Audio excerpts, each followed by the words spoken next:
Pupunta tayo sa Web3 para gumawa ng wallet natin.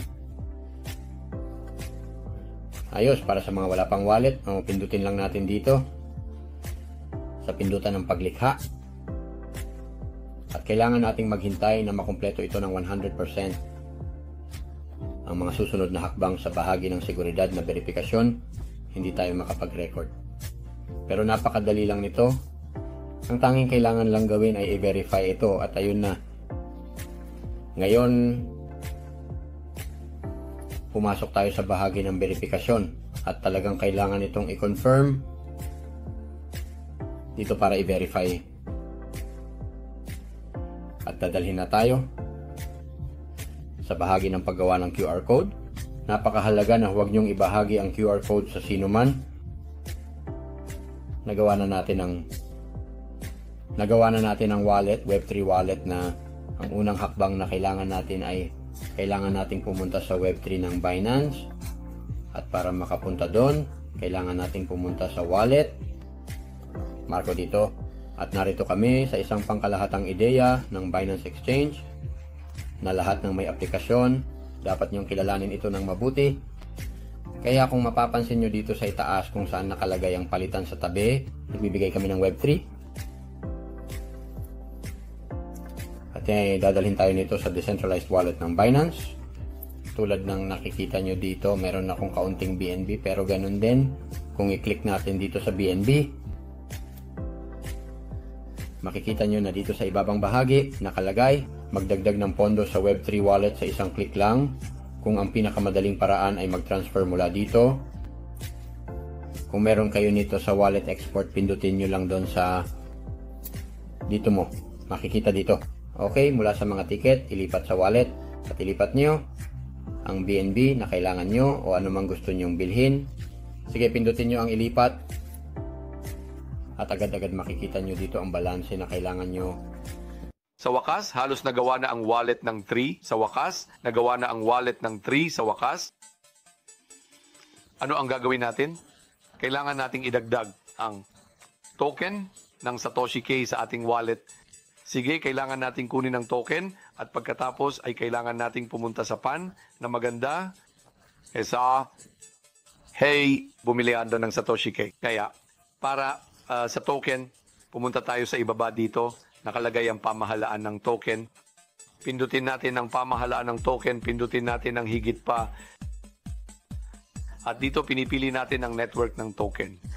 Na mabilis lang. Ngayon hahanapin natin ang kontrata at hahanapin natin ito sa website na satoshik.com. Nagbubukas ito sa Ingles, pero kung pupunta tayo sa menu, maaari natin itong palitan sa Espanyol. Nakikita nyo ba? Okay, kaya magkontrata. Tayo, kontrata ng Satoshi K. Bubuksan ng BCS ka ng kontrata. At kinokopya natin ang kontrata. Bumalik tayo sa Binance. At dito maaari nating idagdag ang kontrata. Kapag nasa Binance na kayo, kailangan nyong malaman na may isang bagay na nagbago. Ang mga patakaran ng mga Binance at lahat ng mga panlabas na kontrata, lahat ng mga kontrata ng token, ng mga flexionarios, ito ay may parusa. Ano ang ibig sabihin na ngayon ay hindi nalalabas ang maraming babala ng panganib? Makikita nyo, idinadagdag ko na. At sinasabi nito na may seryosong panganib na tukoy, nakikita mo ba? Dito nakalagay ang Satoshi K at pinipindot ko ang i-import at magpatuloy. Seryosong panganib na tukoy. Seryosong panganib na tukoy. Ang may-ari ng kontratang ito ay maaring manipulahin ang pagbaba dahil ito ay isang deflationary token na may isang rate. Dahil ang 1% ay nasusunog at ang 4% ay ipinamamahagi sa Satoshi K at kung ano ang mga ito, ang mga holders.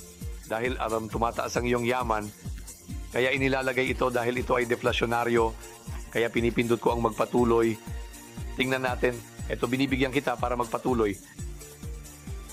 At muli, sigurado ka ba gusto magpatuloy? Mawawala? Ang pondo, hindi totoo. Seryosong panganib na tukoy, hindi totoo.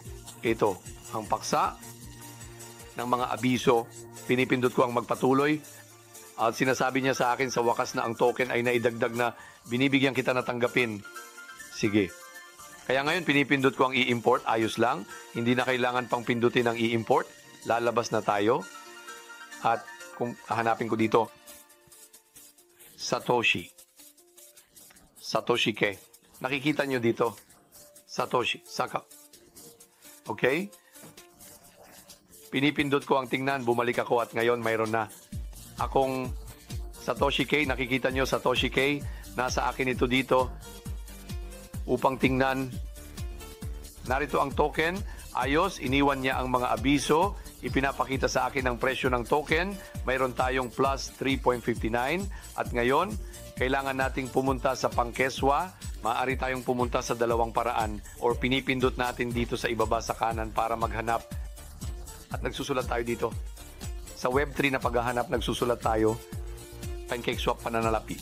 Na lumalabas na at nagkiklik o pupunta tayo sa pamamagitan ng opisyal na website satoshigionka.com. At pinipindot natin ang bumili ng Satoshi Gionka. Pero ang pinaka-komportable ay mula sa DApp na siyang paghahanap ng Barlet sa pagdiskubre. Tulad ng ipinakita ko sa inyo, ilalagay natin ang pancakeswap.finance.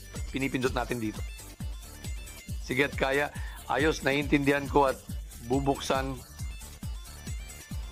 Napakahalaga na basahin nyo na nakalagay sa itaas. PancakeSwap Finance. Napaka-importante na hindi ito anumang ibang app.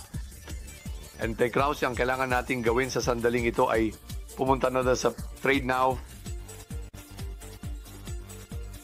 Sige, at ngayon, ang kailangan nating gawin ay i-import ang token. Kung paano i-import ang token, kaya ang gagawin natin ay pupunta tayo sa mga Venom, bibili tayo, kaya pupunta tayo dito sa pangalawa par at pababa. Dito ilalagay ang Menas token, pindutin natin ang Menar token, pindutin natin ang tokens at ididikit natin dito ang kontratang kinopya natin mula sa nakaraang pahina. O sa madaling salita, ang kontratang naidagdag na natin sa ating wallet, iyan ang kontrata ng Satoshi. Pindutin natin ang import. Hindi, sabi ni acknowledge, katamtamang panganib. Pindutin natin dito. At magpatuloy. At ngayon, meron na tayong Satoshi. Ano ang kailangan nating gawin ngayon? Kaya ngayon, ang kailangan nating gawin ay magdagdag ng BNB para makabili. Kailangan nating i-connecta ang ating wallet.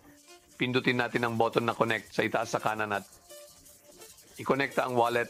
Sa kasong ito, ikinakonekta ko ang isang trans wallet pero maaari mong i-connecta at dapat mong i-connecta ang iyo Binance wallet.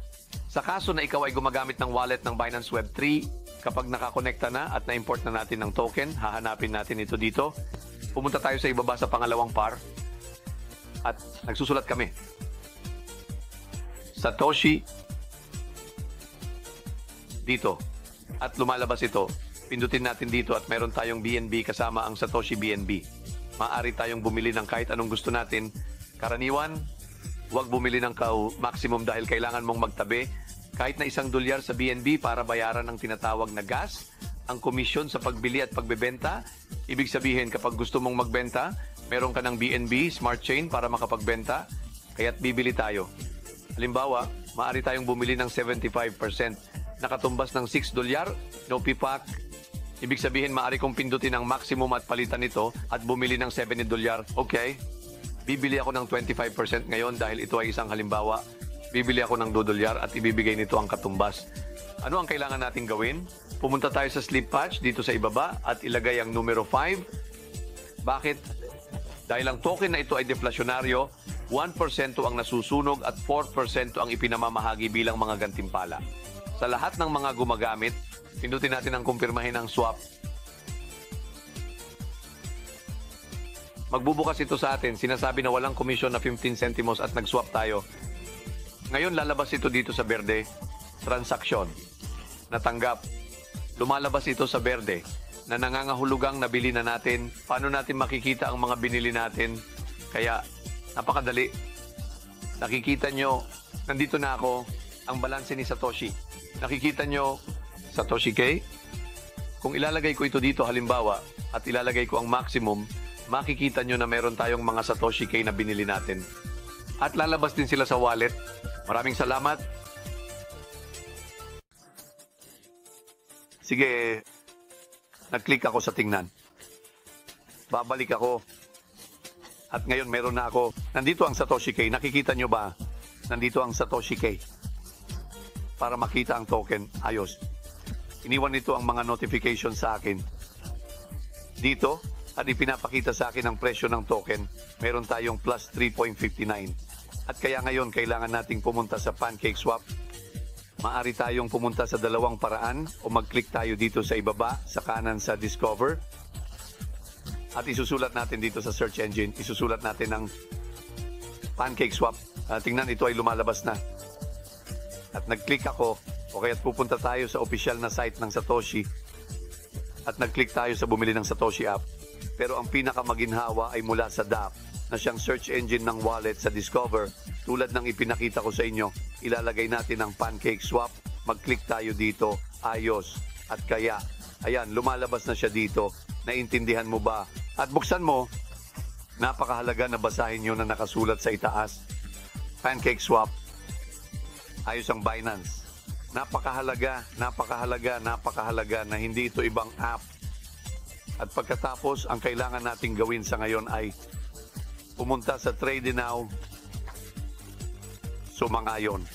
At ngayon, ang kailangan nating gawin ay i-import ang token. Paano i-import ang token? Kaya ang gagawin natin ay pupunta tayo sa Colopener, pumunta tayo bumili, kaya pupunta tayo dito sa pangalawang pares. Sa ibaba, nakasulat ang mas kaunting token. Mag-click tayo sa mas kaunting token, mag-click tayo sa token, at idinadikit natin dito. Ang kontratang kinopya natin mula sa nakaraang pahina, ibig sabihin, ang kontratang naidagdag na natin sa ating wallet, ito ang kontrata ng Satoshi, mag-click tayo dito, ito ay mahalaga. Sinasabi nito na kilalanin ng katamtamang panganib, mag-click tayo dito, at magpatuloy tayo. At ngayon, mayroon tayong Satoshi na iyon ang kailangan nating gawin ngayon. Kaya ngayon, ang kailangan nating gawin ay idagdag ang mga BNB, bumili ng Satoshi. Kailangan nating i-connecta ang ating wallet. Mag-click tayo sa button ng koneksyon sa itaas sa kanan. Sige, at mag-click tayo sa i-connecta ang wallet. Sige, sa kasong ito, nagko-connect ako ng isang transaksyon, pero kailangan mong i-connecta at dapat mong i-connecta ang iyong Binance wallet. Ayos lang yon kung sakaling gumagamit ka ng Binance Web Wallet. Kapag nakakonekta na, dahil na-import na natin ang token, hahanapin natin ito dito. Bumaba tayo sa pangalawang pares at isusulat natin ang Satoshi K. At makikita natin ito dito. Mag-click tayo dito at meron tayong BNB na may sertipiko ng BNB. Maaari tayong bumili ng kahit anong gusto natin. Karaniwan, huwag bumili sa pinakamataas. Kailangan mong mag-hold ng hindi bababa sa $1 sa BNB para bayaran ng tinatawag na gas. Ang mga bayarin sa pagbili at pagbebenta, ibig sabihin, kapag gusto mong magbenta, kailangan mo ng BNB Smart Chain para makapagbenta. Kaya bumili na tayo. Bumili tayo ng 75% na katumbas ng 601. Magkano? Ibig sabihin, maaari kong i-click ang maximum at palitan ito at bumili ng $7. Well, ngayon bibili ako ng 25% dahil ito ay isang halimbawa.